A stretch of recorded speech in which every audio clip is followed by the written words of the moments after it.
ponzinibbio. Let's start at the bottom. The first fight is Leslie Smith versus Amanda Lemos. This fight's really hard to call just because Leslie Smith is the most inconsistent chick I've ever seen in my life. Some fights she's really good, other fights she's really shitty. She got like a 500 record. She's just a good striker, and that's about it. Amanda Lemos is just basically a striker too. She doesn't have much else going for her, and because of that, I'm gonna pick Leslie Smith. I feel like when she can keep fights into just pure striking fights, she's able to do a lot better, and I think that's what's gonna happen. I think she's gonna be able to pull out a decision. I don't think this fight's gonna be that great though. Next, we got Brett Johns versus Albert Morales, and I think that Brett Johns is a really good wrestler, jiu-jitsu guy with a little bit of striking, and Albert Morales is kind of just like a kickboxer, jiu-jitsu guy.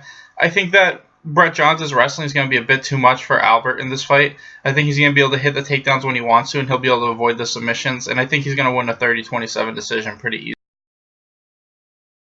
It's Danny Henry versus Daniel Tamor, and Daniel Tamor is the other Tamor's younger brother. The other Tamor is an amazing kickboxer. Like, I mean, he's probably one of the best prospects right now at lightweight. Daniel's also really good. He's 6-0. He's got a little bit better of a ground game than his brother. I don't know if his striking is as good, but he's also got pretty good striking as well. I think Danny Henry is also really good. He's 10-2. All of his wins are finishes. He's got 2 decision losses. I honestly think this fight is super close, but I'm gonna go with Daniel Tamor just because I think, just because of his brother, kind of. Like, I mean, if he's anywhere near as good as his brother, I think he's gonna be a real prospect. So I'm gonna pick Daniel Tamor to win by decision. Next is Charlie Ward versus Galore Bafredo, and Galore is a really good striker. He can't hold himself back from time to time. His record's 4-2, but the 2 losses aren't real losses. They're the disqualification losses where he needed to get somebody on the ground as they were getting up and knocked him out. He just needs to learn to hold back. I mean, if he held back in those fights, he'd be 6-0 right now with all knockouts. That's why his record's 4-2, but like I said, he's never actually lost. As for Charlie Ward, he's 4-2, and he's basically just a striker, but 2 of his losses are knockout losses. So I think as long as Galore can hold himself back a little bit, he'll win this fight by first-round knockout, probably. Next, we got Alexandre Pantoja versus Neil Seery. And these guys are basically the same. They're both like striker jiu-jitsu guys. I think Seery's got an advantage striking. Pantoja's got an edge on the grappling. I think Neil Seery's on his way out. He already said this is his retirement fight. I think Pantoja's just coming up. I think he's a lot younger and closer to his prime. I think this fight's going to be close back and forth, but I think Pantoja, like I said, is just closer to his prime. And they're pretty evenly matched overall, but I just think, like I said, I think Pantoja's training more for the future than just to end his career. So I think he's going to win a close decision. Next is Danny Roberts versus Bobby Nash. And to me, Danny Roberts is still a really good prospect. He's a really good striker, really good jiu-jitsu, some decent takedowns. I thought he was winning that fight with Mike Perry up until he got knocked out. And, Bobby Nash is also really good. He's good, like, strong wrestler, decent chokes, good striking. Even though he got knocked down in his debut, I still think he's a really good prospect.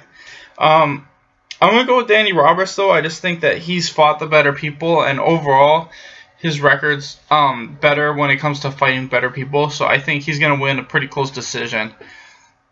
Next is James Mahler versus Justin Wilms.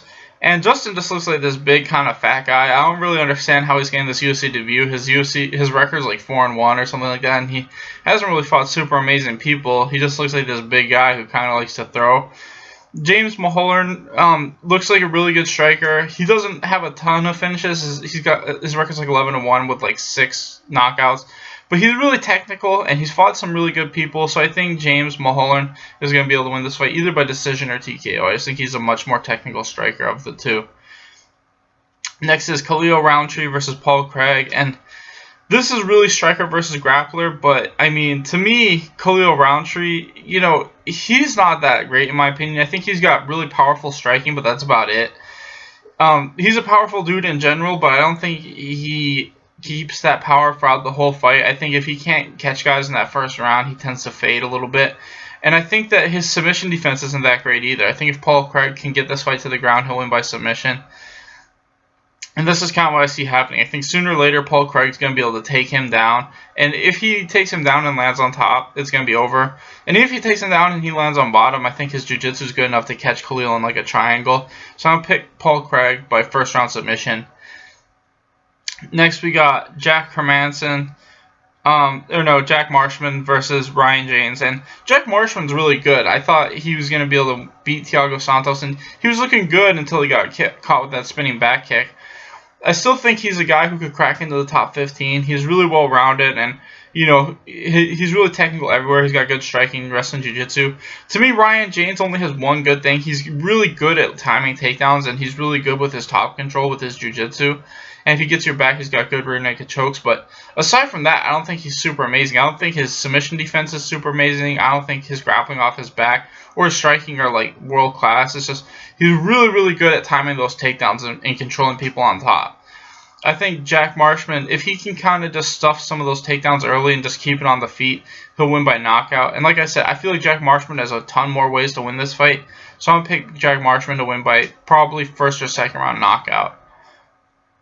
Next is Stevie Ray versus Paul Felder. And this is really weird because Paul Felder, I feel like he's kind of like this forgotten prospect where he had a lot of momentum, lost a couple, started to get the momentum back, and then lost to Francisco Trinaldo. And, he won his last fight, but it was against a shitty guy. And now he's in this weird spot where he's kind of like I said, he's kind of like the forgotten prospect. To me, Stevie Ray, he's kind of like half and half. I think he won a couple, then lost a really shitty decision to a guy who's just okay. And everybody's shitty, I just mean he got kind of dominated. And then he's won a couple, so both these guys are almost in the exact same spot, even though Stevie Ray's done better, like 5-1 in the UFC. But I'm going to go with Stevie Ray. I think striking-wise, Felder's probably a little bit better, but I think Stevie Ray's got a huge advantage in this fight anywhere grappling-wise. I think whether he's on top or whether he's on bottom, his jiu-jitsu and his wrestling's probably better than Paul Felder's. And I think that's one of those things where it's going to help him edge out points. And I think he's going to get a pretty close split decision. But like I said, I think Stevie Ray's more well-rounded game is going to edge him out in the end. Next is Joanne Calderwood versus Cynthia Calvillo. And to me, Cynthia Calvillo, she beat that one chick in her debut who I thought she was going to beat because I thought that chick she was fighting was shitty anyway. And then they hype her up like Paige Van Zandt, like she's the next big thing. And it's like she's beaten one shitty person and you guys think she's amazing. And then they gave her it was pretty obvious they were feeding her a fight in her second fight, even though the chick was undefeated. And then she won a pretty dominant decision win over someone she was supposed to beat. So it's one of those things where she's looked impressive in her 2 fights, but I felt like in both those fights she was supposed to win those fights. You know what I mean? She wasn't fighting really great competition. This is her first real fight against somebody really good. And I'm not saying she's going to get creamed or anything, but I just think that Joanne Calderwood has got really good takedown defense, and she's obviously the much better striker. And I think that, especially since this is only 3 rounds, she's going to have the conditioning to keep up with Cynthia's high pace. And I think Joanne Calderwood's going to be able to win at least 2 of the 3 rounds and just win by decision. Finally, we got Gunnar Nelson versus Santiago Ponzinibbio. And to me, this fight is tailor-made for Gunnar Nelson. I feel like his striking style works really well against super aggressive guys. And Santiago Ponzinibbio's entire striking style is based on being fucking super aggressive. His grappling game is not bad, but it's mainly just for defense.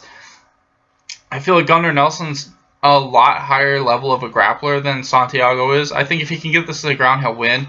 And I feel like striking-wise, even though Santiago's the better striker overall, I think that Gunnar Nelson's specific striking style is really good against guys that are that aggressive.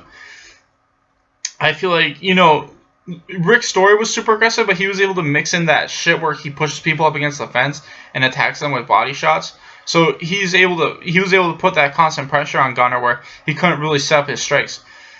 Santiago Ponzinibbio doesn't really do that. He kind of stands in the middle and strikes with people, and that gives Gunnar a crap load of space to fire off his counter. And Gunnar's going to eventually land a counter punch, put Ponzinibbio on his back, and once he puts him there, he's going to win with like a rear naked choke or a guillotine. Anyway, thanks for watching, guys. Please like and subscribe.